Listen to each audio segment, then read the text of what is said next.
Bismillahirrahmanirrahim. Assalamualaikum warahmatullahi wabarakatuh. Alhamdulillahirabbil alamin. Wabihi nasta'inu ala umuri din wa din. Wassalatu wassalamu ala asrofil anbiya wal mursalin wa ala alihi washabihi ajmain. Amma ba'd. Alhamdulillah, pada kesempatan kali ini saya Ahmad Fakihuddin akan mempresentasikan tugas ujian tengah semester dengan mata kuliah tafsir tahlili yang diampu oleh dosen Dr. Mukhrid Siddiqi MAG. Baik, di sini saya akan mempresentasikan Quran surat Muhammad ayat 36 sampai ayat 38. Surat Muhammad merupakan surat ke-47 dalam Al-Quran yang termaksud dalam kategori surat Muhammadiyah, yaitu surat yang diturunkan setelah hijrahnya Nabi Muhammad SAW ke Madinah. Surat ini juga dikenal dengan nama surat Al-Qital, yang berarti perang, karena banyak ayat dalam surat ini yang membahas tentang peperangan dan pertempuran antara kaum muslimin dan kaum kafir. Ayat 36 sampai ayat 38 ini memberikan arahan yang sangat penting bagi umat Islam mengenai kehidupan dunia dan akhirat, serta pentingnya berinfak di jalan Allah Subhanahu wa taala. Selanjutnya itu pembahasan. Di sini ada beberapa pembahasan, yaitu kajian kosakata, kedua munasabah, balaghah, uraian tafsir, yang terakhir kontekstualisasi. Dan di sini ada beberapa pentafsiran, yaitu dari tafsir Munir, tafsir Tabari, tafsir Bahrul Muhit, dan yang terakhir tafsir Ibnu Katsir. Baik, di sini saya akan membacakan surat Muhammad ayat 36 sampai 37. A'udzubillahi minasyaitonirrajim. Bismillahirrahmanirrahim. Innamal hayatud dunya la'ibu walah. Wa in tu'minu wa tattaqu yu'tikum ujurakum wa la yas'alkum amwalakum. Iyas'alkumuha fayuhfikum. Tabkhalu wa yukhrij adghanakum. Ha antum haula'i tad'auna litunfiqu fi sabilillah faminkum may yabkhal wa may yabkhal fa innama yabkhalu an nafsihi wallahu al-ghaniyyu wa antumul fuqara'u wa in tatawallaw yastabdil qauman ghairakum tsumma la yakunu amsalakum. Baik, di sini ada beberapa kosakata. Yang pertama, innamal hayatud dunya. Yang pertama itu sibuk dalam kehidupan dunia. Kedua, la'ib. Innamal hayatud dunya la'ibun. Innamal hayatud dunya dalam kosakatanya itu sibuk dalam kehidupan, la'ibun setiap hal yang tidak memiliki nilai kemanfaatan di kemudian hari dan tidak melalaikan dari urusan penting. Kemudian ada lahun. Di antara bentuk penggunaan kata ini adalah alat al-mahali atau al-malahi. Falat, alat musik. Karena sifatnya dapat melalaikan dari yang penting. Di sini ada munasabah qiblat ayat. Setelah memerintahkan jihad, melarang bersikap lemah dan kendur dalam melanjutkan perjuangan, melarang mengambil inisiatif mengajak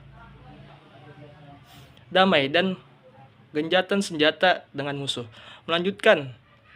Selanjutnya Allah Subhanahu wa taala memerintahkan untuk berjihad dengan jiwa dan harta serta berinfak di jalannya dengan cara menggambarkan dunia sebagai hal yang remeh di hadapan kaum mukminin dan memotivasi mereka kepada iman dan takwa.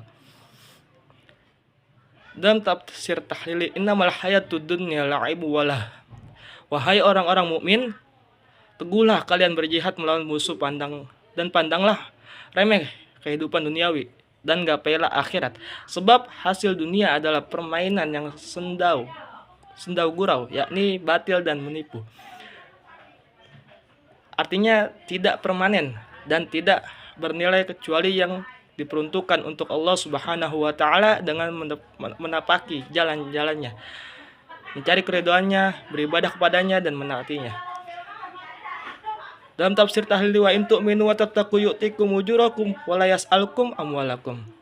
Jika kalian beriman kepada Allah dan Rasulnya serta bertakwa kepadanya dengan sebenar-benarnya iman dan takwa, dengan menunaikan segala kewajibannya dan menjauhi segala larangannya, Dia akan memberi pahala amal dan ketaatan kalian di akhirat, dan tidak memerintahkan untuk mengeluarkan seluruh harta kekayaan untuk zakat dan berbagai bentuk ketaatan lainnya. Dia hanyalah memerintahkan untuk mengeluarkan sedikit dari harta kekayaannya. Kata ayat pada 37 yaitu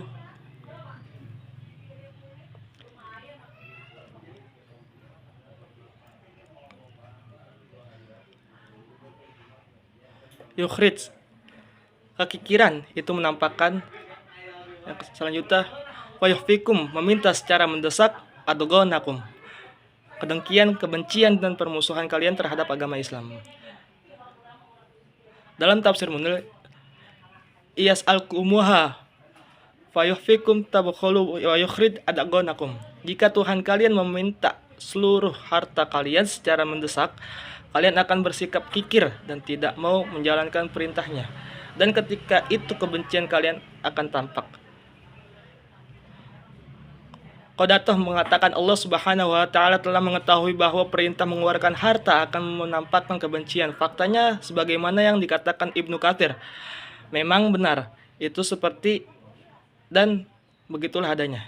Sebab harta adalah sesuatu yang sangat dicintai oleh jiwa dan ia mengeluarkan untuk sesuatu yang lebih ia cintai. Dalam tafsir At-Tabari, iyas al-kumuha, yaitu jika dia meminta harta kepadamu, maksudnya adalah jika Rob kalian meminta harta kalian. Kata-kata yang selanjutnya itu fayuhfikum, lalu mendesak kamu untuk menyerahkan kepada Allah, tabakhulu, niscaya kamu akan kikir, bakhil dan menolak perintahnya atau permintaannya untuk mengetahui hal itu, maka Allah tidak meminta harta kalian. Kata selanjutnya itu adghanakum, dan tidak akan menampakkan kedengkianmu. Maksudnya adalah Allah menampakkan kedengkian kalian bila dia meminta harta kalian. Allah mengetahui bahwa dalam meminta harta akan tampak kedengkian. Kemudian dari tafsir Ibnu Katsir, ha antum haula'i tad'auna litunfiqu fi sabilillah faminkum may yabkhul. Ingatlah kamu ini orang-orang yang diajak untuk menafkahkan hartamu di jalan Allah, maka di antara kamu ada orang yang kikir. Maksudnya tidak mau memenuhi ajakan tersebut. Selanjutnya itu may yabkhul fa innama yabkhulu an nafsihi. Dan siapa yang kikir sesungguhnya ia hanyalah kikir terhadap dirinya sendiri. Yakni sesungguhnya akibat dari kekikiran itu akan menimpa dirinya sendiri, dan sesungguhnya yang dikurangi itu hanyalah pahala sendiri. Kemudian wallahu ghaniyyu, dan Allah lah yang maha kaya, yaitu tidak membutuhkan selainnya, sedangkan segala sesuatu berhajat kepadanya selama-lamanya. Karena itulah dalam firman berikut disebutkan wa antumul fuqara, sedangkan kamulah orang-orang yang membutuhkannya. Kemudian wa in tatawallau, dan jika kamu berpaling, yakni dari ketaatan kepadanya dan mengikuti syariatnya, yastabdil qauman ghairakum tsumma la yakunu amsalakum, niscaya dia akan mengganti kamu dengan kaum yang lain dan mereka tidak akan seperti kamu. Dari tafsir Munir, ha antum haula itad'auna litunfiqu fi sabilillah. Allah Subhanahu wa taala kemudian menerangkan dan mempertegas hal-hal di atas. Wahai orang-orang mukmin, kalian adalah orang-orang yang diseru untuk berinfak di jalan Allah Subhanahu wa taala, di jalan jihad, zakat dan di jalan kebaikan. Faminkum may yabkhul wa may yabkhul fa inna may yabkhulu an nafsihi wallahu ghani wa antumul fuqara. Sebagian dari kalian ada yang kikir dan enggak berinfak meskipun hanya sedikit. Lalu bagaimana jika menginfak seluruh harta yang dimiliki? Barang siapa kikir mengeluarkan infak, ia justru menghalang-halangi dirinya mendapatkan pahala dan dampak negatif akan kembali menimpa dirinya. Sebab dengan bakhil, musuh akan mudah mengalahkan kalian. Wa in tatawallau yastabdil qauman ghairakum tsumma la yakunu amsalakum. Jika kalian berpaling dari iman, takwa, menaatinya dan mengikuti syariatnya, dia akan menjadikan kamu yang lain yang lebih taat dengan mengganti kalian.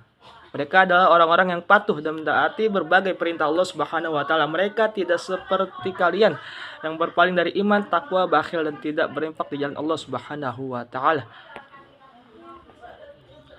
Kemudian di sini yaitu balaghah.